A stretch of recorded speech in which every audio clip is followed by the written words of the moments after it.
So this is a picture of my mom, and when I grew up, I've talked in here about my financial situation coming out of college and how I made $338 every 2 weeks for the first 6 years, and so you can kind of imagine the housing situation I lived in.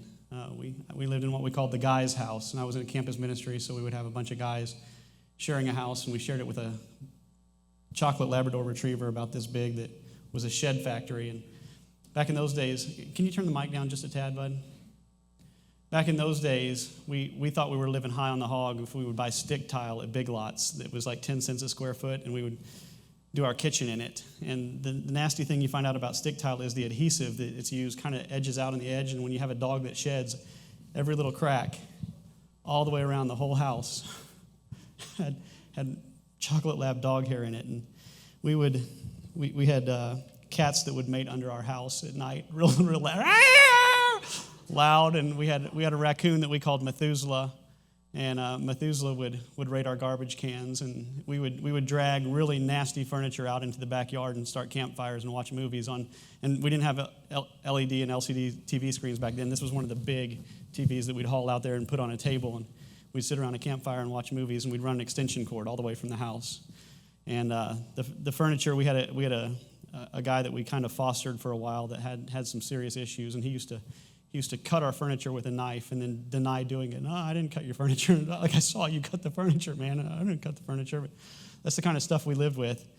And my mom and I would do things like go to furniture auctions, and we would just dream because she didn't have money and I didn't have money, but it was fun to, when there was like a going out of business sale or something like that, we'd go together and just, imagine. That's the best we could do, was imagine. And I remember one particular auction we went to, there was a furniture set. This is my mom. Furniture set similar to that one. I mean, it was beautiful Italian leather, and this place was going out of business, so it was like 70% off was the starting auction price, and it reclined. And I just remember walking around it and touching it and saying, "Man, this is beautiful, isn't it?" And one day I will have furniture like this, was kind of my mentality. And when the auction came and these particular items came up, they started auctioning at like $1,500, and they went to $2,200 and $2,600 and $2,800. And my mom raised her hands and yelled $2,800. And going once, going twice, sold. And I was like stunned in this moment because I knew she didn't have money. Like, she did not have money. She was in the very much negative money category. And I knew that the only way she could possibly afford this furniture was to put it on a credit card. And I also knew that what she did for me, she did for my brother. So this was a $5,600 tab she had just accrued on her credit card. I said, "Mom, you can't do this. This is, in the back of my mind, I'm thinking this furniture does not belong in my house, right? This isn't the right fit." But I'm also thinking, you can't afford this. Why would you do this? And it was this weird combination of being legitimately upset with her because I knew what a problem she had just created, and then being just like intensely warmed with her love for me and how much she was willing to sacrifice for me. And I went to the auctioneers afterwards and said, "My mom can't afford this. This was a tremendous mistake. Is there any way you can put it back on the auction line?" And they begrudgingly did so. And mom wasn't good with money. I think from the grave she would call out, "I was not good with money." It's not the story of good financial, fiscal responsibility, but it is the story of a mother's love for her child that she was willing to sacrifice and lay down. And that's how my mom was. I grew up, my dad died when I was 9 years old, and she did everything she could to make sure that we were not only provided for, but we were thriving. She would take us to camps and piano lessons and Little League baseball. And she just went way out of her way as a single mom raising 2 kids and worked so many hours and owned her own business and worked so many more hours. And Mom was good, and we all recognize that this tattoo is a pretty good tattoo, right? Like when we see I don't care what country you're from, I don't care what background you have, everybody can kind of admire the sentiment behind this tattoo. It doesn't mean everybody had that kind of relationship with their mom or had the opportunity even to be in a relationship with their mom, but we all recognize the value of moms. If you go online, this is "I love you, Mom" in different languages. They do 25 different languages of ladies and gentlemen sharing "Je t'aime, maman" in French. And it goes through. And I've traveled all over the world, and one common thing that you see no matter where you go. The heart of Cambodia to Peru to Boston. You see moms taking care of kids. It's just everywhere. And not just tolerating them, not just even providing for them, but legit caring for them. Like making the child their passion. And it's in every language. A couple years ago, I did a Mother's Day sermon.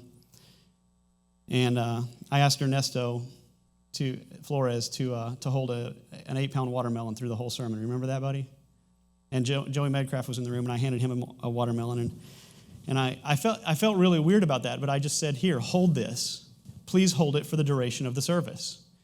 And like we look at that and say, well, that's weird and odd and uncomfortable and kind of wrong to ask. And that's just a tiny, tiny thing of what moms have to do is all of a sudden you're handed this bowling ball and said, here, hold this for 18 years. Hold it.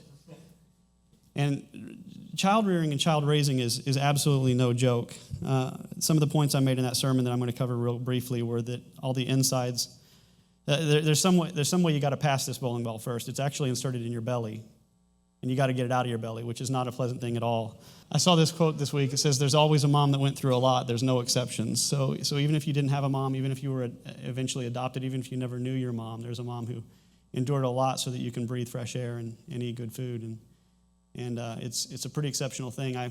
I've noticed this strangeness that if I don't, there was one year that I said, hey, Mother's Day is every day. And I kind of glossed over Mother's Day, and boy, I got feedback from people like, you don't do that to Mother's Day as a pastor, right? But I've noticed that you can do that with Father's Day, and everybody's like, yeah, it's all good. And there's a problem there for sure, but there's also a little bit of truth there that there's a lot of men out there that have children that they just enjoyed the moment and it was done, and that's all they had to do with the child. But there's no exceptions in this case. There's no exceptions that if you live and breathe, mom sacrificed for you. And so moms are legitimately worthy of our praise and our thanks. And during this process, there's vomiting and a loss of favorite foods and weight gain and lots of stretching and mood swings and lethargy. And I know my wife and I, we used to have this favorite chip dip that we used to eat. And it is no longer on the table because when she was pregnant, it just made her throw up. And just the smell or thought of it now. So it just like ruined one of her favorite foods being pregnant. And there's always sacrifices that ladies have made to have babies. And then I talked about how the inside of these watermelons are going to come out, meaning you're going to have to clean up after this thing for a long time. We're finally out of after 4 kids, after about 12 years, we're finally out of diapers in our household. And actually, we're mostly out of diapers. I still use a diaper occasionally, but we're completely out of diapers. But there's so many choices when it comes to even diapers, the cloth diapers versus plastic diapers that ruin the environment. But the cloth diapers are a huge, major expense, and then you have to spray them off every single time you use them, so you have to have attachments to your toilet. And I mean, it's just, having a baby uproots everything.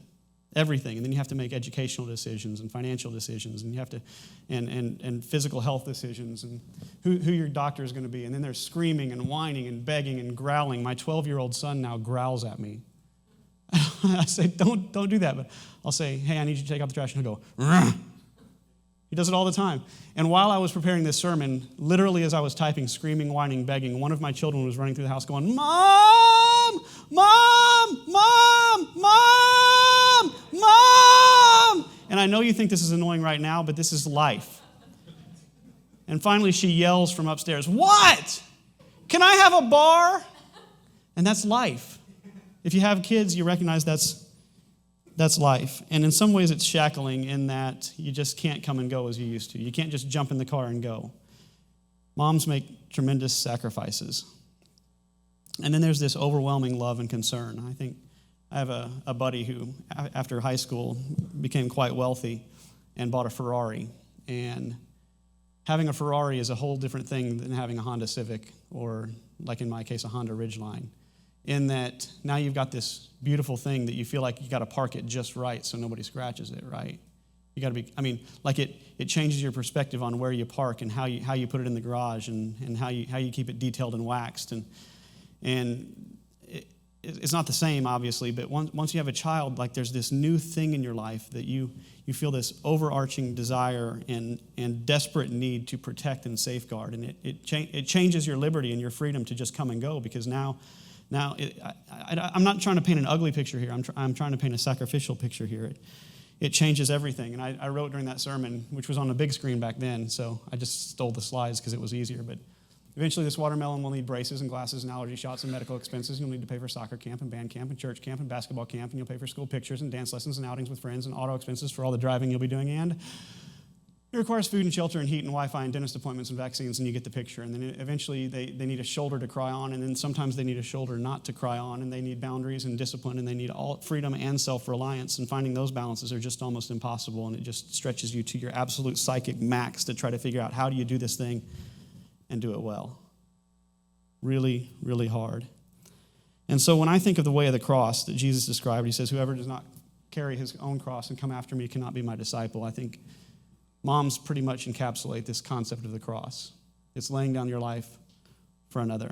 I have 5 sisters, and they're half-sisters, and their mom would always say the phrase, I'll dance at your wedding. And I'll dance at your wedding means we're close. I support you. I love you. I'll be there in life's greatest moments. And I know you can't see this. I called texted one of my sisters this week and said, send me a picture of your tattoo. And they all got I will dance at your wedding in her handwriting tattooed around their wrists. And there's just something, like I hear that story, like I want that tattoo. She's not even my biological mom, and I want that tattoo because there's just something of celebrating mom and loving mom. And anybody seen the movie Raising Arizona with Nicolas Cage? So there's forums online where you can find what they call the greatest entrances of any character. And this character, Leonard Smalls, the lone biker of the apocalypse, makes an appearance in this movie, Raising Arizona. And in it, he comes through this wall of fire on his motorcycle, on his Harley Davidson, with 2 shotguns in sheaths on his back. And flames follow him wherever he goes, and he smokes a big cigar. And at one point, there's a fuzzy little bunny on the side of the road, and he pulls a grenade and throws it and blows up the bunny. And he's the lone biker of the apocalypse. And you probably can't see his tattoo there, but it's the anti-tattoo. It says, Mama didn't love me. Now, blowing up bunnies is one thing, but when we see Mama didn't love me, like we think, ooh, this dude's probably got issues, right? That's the whole concept of the illustration of the tattoo is they're wanting to make him like the vilest, evilest person ever. Mama didn't love me. We see this disconnect when the mom relationship or the admiration of mom or the love of mom is absent. We recognize that as, like alarm bells go off. We see flashing red and say, alert, alert, something's off. And we always want to recognize on Mother's Day Sunday that Mother's Day is not a great celebration for everyone. I'm going to skip to a quote here. I found a quote. I heard somebody say that there's a lot of people who purposefully do not come to church on Sundays, on Mother's Day Sunday, because of the pain that the day means to them. And this person said, I would hide under my covers just a few minutes longer, forcing myself to get out of bed and ready for church. I would hope that the sermon wouldn't be entirely built on motherhood. I would take an unnecessary bathroom break just when the pastor would ask all the mothers in the room to stand so everyone could applaud, and I'd duck out early to avoid the chocolates or flowers that were being passed out. She said, I will go home and cry and hope that this would be the last year I ever felt so low on Mother's Day.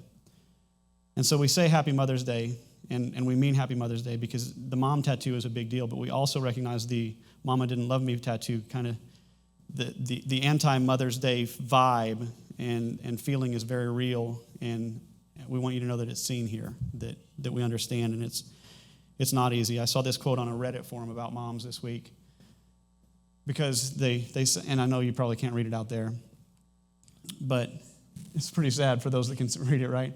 It's a forum, and they were talking about how Mother's Day is traditionally the lowest crime day of the year in America. And somebody postulated that nobody wants to make their mom disappointed. So I'm assuming this is a European country, so it also holds there. And then one person said, my existence is more than enough to disappoint my mom. And that's the response, is you kind of go, ooh, right? We know that this is not good. And so we want to, on a day when we celebrate moms, we also want to recognize the inverse of that people are hurting. And you might be here today and have an inability to have children. And I know from our experience, we have 4 kids now, but we had 2 miscarriages and a 6-year gap where we were unable to become pregnant during that time. And I know what it's like for my wife to lay in bed and cry and just feel awful, miserable, trying and seeing doctors and not able to have kids, we recognize that difficulty and how hard it is. Or you may be a single mom and you may feel alone, or most moms at some point. I know my wife does, and as a father, I feel this: is you feel inadequate. Like I'm terrified of ruining my kids as opposed to raising them to be stellar individuals. And you might feel that on Mother's Day.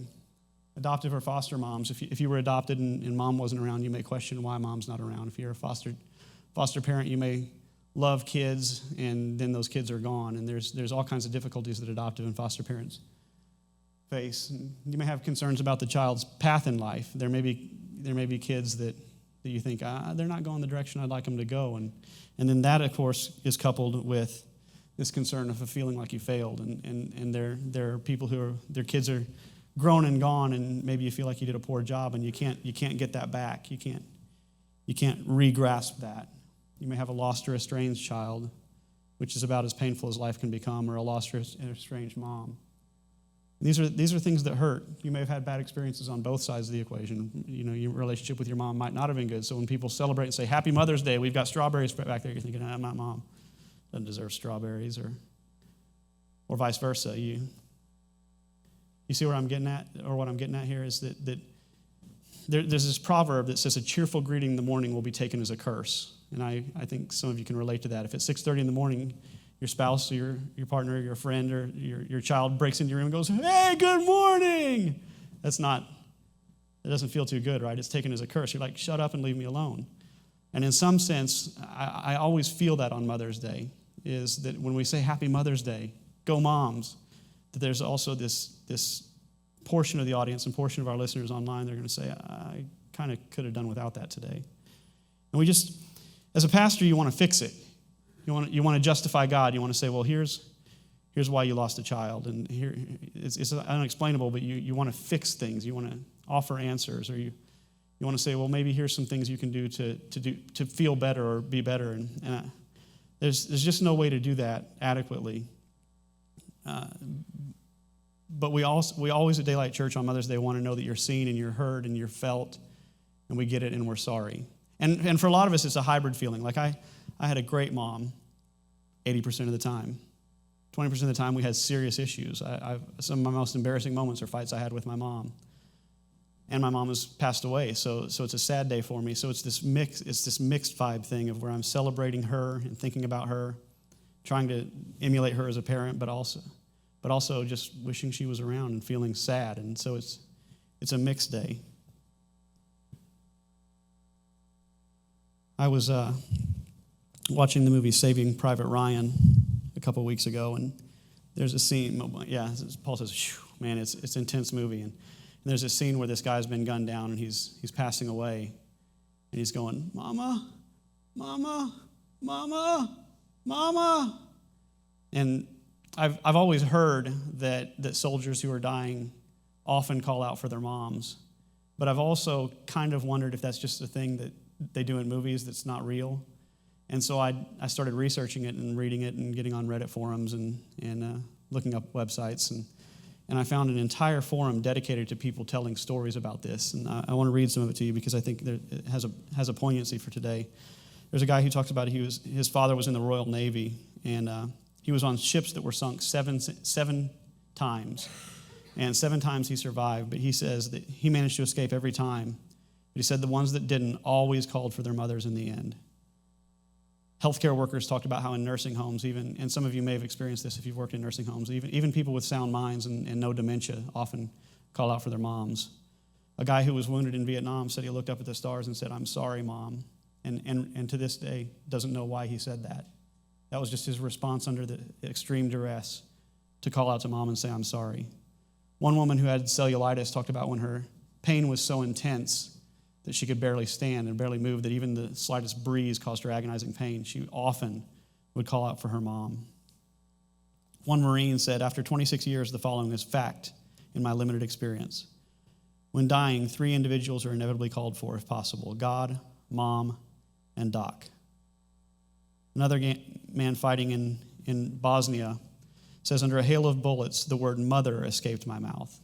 Just like that. It wasn't an explanation or a cry for help. It was just calmly uttered, the word mother. This moment, for the flash of a second, I thought, where did that come from? And he went on to say there was some primordial, deeply buried security thing that he wanted in that moment, and Mom was who he turned to. Another individual said that he watched his 70-year-old stepfather and his 50-year-old cousin pass away, and both of them called for their moms before their passing. And the odd thing is, neither of them had seen or spoken of their moms for decades, and still in the middle of passing. And it's just fascinating reading. They talk about how cockpit voice recorders are often recorded with people, pilots and passengers yelling for Mom. And one person said, the first time a child is born, his mother is the first person he sees. There's an instant bond that takes place between the mother and the child when he drinks her milk, and this connection is everlasting. And this is important, and it'll tie into where I want to go from here, is that being in the womb for 9 months, even unknowingly, the child knows that his mother is the protector.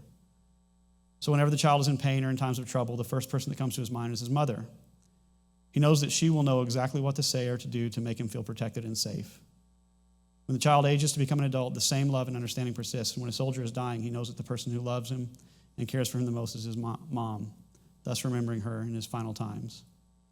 And there's so much more, and I printed out quite a bit more. I wasn't sure how far it would feel, like how far I could read and it maintain interest or matter, but it's fascinating reading. You can get online and read what people say about moms and passing away, and it's worth reading. But the last one I want to read to you is a person who says, there's an expression I read once, that wars are fought against mothers. He went on to talk about what that means. He says, soldiers in the world wars who fought close enough to hear the other side, hand-to-hand combater in the trenches, remarked that they were surprised that enemy soldiers, when they were dying, called for their mothers, just like our soldiers. Why did they call for their mothers? We all come into life alone, and the first love we felt was our mothers. When we die in war, we are alone, scared, feeling the fear of the loss and the anxiety of death, of leaving all that we know, of not being able to say goodbye to the ones we love. We reach for the first love, the unconditional love that might soothe our conscience, our soul. We cry out to her, the first to hold us, soothe us, love us, the first to tell us everything is going to be okay. We reach for her last. And that really stood out to me, the first to tell us that everything is going to be okay. And I immediately tied that into the message of the gospel and kind of the entirety of what Scripture declares concerning God is kind of the gospel message. Everything is going to be okay. Whether you're a soldier dying in the battlefield, whether you have cellulitis and extreme pain from the gust of wind, whatever the situation is, on a day when you feel the loss of you lost a child and you can barely bear to get out of bed, or a day when you realize that your mom is no longer around, the entirety of the gospel message is God saying it's going to be okay. If mom is sick and you're worried about her, Jesus says it's going to be okay. If you're worried that you failed your child, Jesus says we can make this okay. The gospel message is one of God declaring that it's okay. We find throughout Scripture this principle discussed is that blessed are those who mourn, for they shall be comforted. He heals the brokenhearted and binds up their wounds. God will wipe away every tear from their eyes. There shall be no more death, nor sorrow. This is in the new heavens and the new earth. Nor sorrow, nor crying. There shall be no more pain, for the former things have passed away. It also says that God sets the lonely in families, and he leads out the prisoners with singing. Wherever you're at today, whatever situation you find yourself in, or however you relate to Mother's Day, there's something God wants to do that's family building in you. And I know as a child who was raised by a single mom, when men would come along and take me to the father-son banquet at our church, there was something special about that. And what it means is wherever you're at on the mom spectrum today, of whether you're hurting or celebrating or some hybrid mix like me in between, God still wants to do a family thing in you. He still wants to connect you with family and connect you with other believers and connect you with friends, connect you with people. And then it talks about that one particular person talked about the womb, and another person talked about the fetal position, how soldiers, when they're wounded and passing away, oftentimes will curl into the fetal position. They'll return to the womb. And Scripture tells us that before I was born, the Lord called me. From my mother's womb, he has spoken my name. I will say of the Lord, he is my refuge and my fortress, my God in whom I trust. He will cover you with his feathers, and under his wings you will find refuge. The Lord who made you, who formed you from the womb, and will help you, is how he's described. And so, whatever you're feeling today, whether you're, I have a friend who worries about his mom who's sick all the time. And I just want to say to that friend, turn to God. He placed you in the womb. He placed you in a secure place. He gave breath to your lungs in that particular place. And that's what you can return to, is the safety of this God who places people in the womb, who wipes every tear from their eye, who blesses those who are mourning, who comforts those who are hurting. Turn towards God in these moments.